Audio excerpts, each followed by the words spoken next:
Imagine this, you're a mom-to-be and one day you notice that something feels off. Your baby isn't moving like they usually do. At first you tell yourself it's probably gonna be nothing, but the fear in the back of your mind, it keeps growing. You decide, you know what, I need to go to the hospital just to be safe. When you get there, the doctors place a fetal heart monitor on you and the readings show that something isn't right. They act quickly, performing an emergency C-section, and after delivery, you hear the devastating news that your baby has suffered a stroke and now has a significant brain injury. For the mother that I'm describing, this wasn't just a story, this was her reality. She did everything that she could. She listened to her body, she sought help right away, and trusted the medical team to do what needed to be done. She followed all of her prenatal appointments. But even with all of this, her baby was diagnosed with a stroke and an HIE injury. If this is something that you've experienced, you know how heavy and overwhelming all of these moments can feel.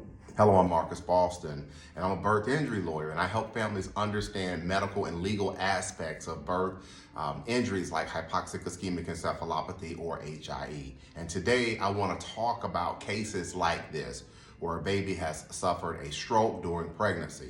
It's not an easy topic, but it's an important one to understand and to try to figure out why this happened. And sometimes this can happen with no fault of anyone.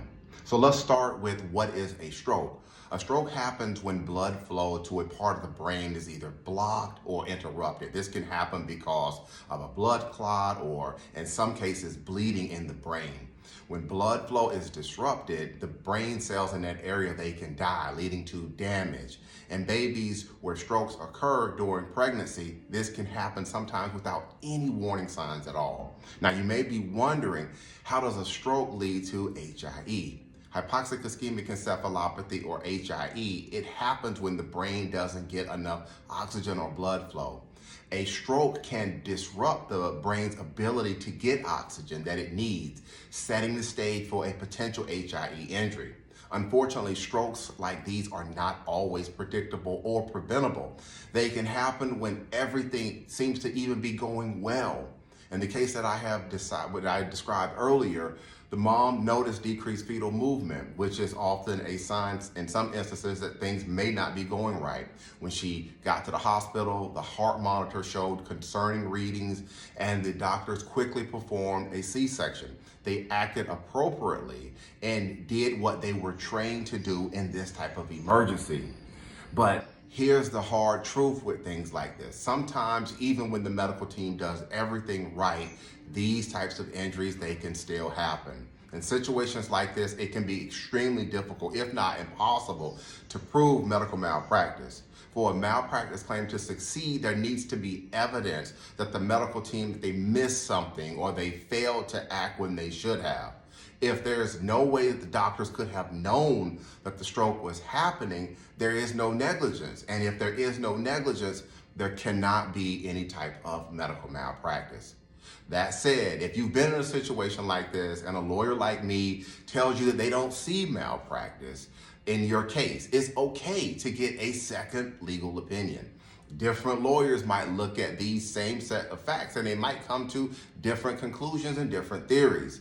It's always worth exploring your options if you're unsure. Just like if you're unsure about a medical procedure, you can get a second opinion. Same thing on the legal side. For moms going through this, I want you to know that your actions matter. You noticed something was wrong and you sought help right away.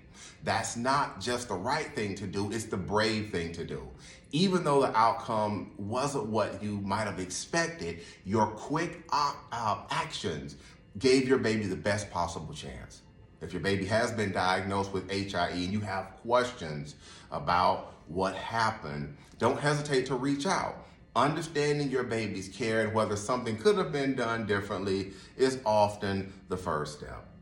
Again, I'm Marcus Boston. If you have any questions about your baby's HIE brain injury from a medical legal standpoint, don't hesitate to reach out and contact me. You can find out more information about me in my profile, or you can find out my contact information there, or you can just wait and just watch the picture that is going to be at the end of this video.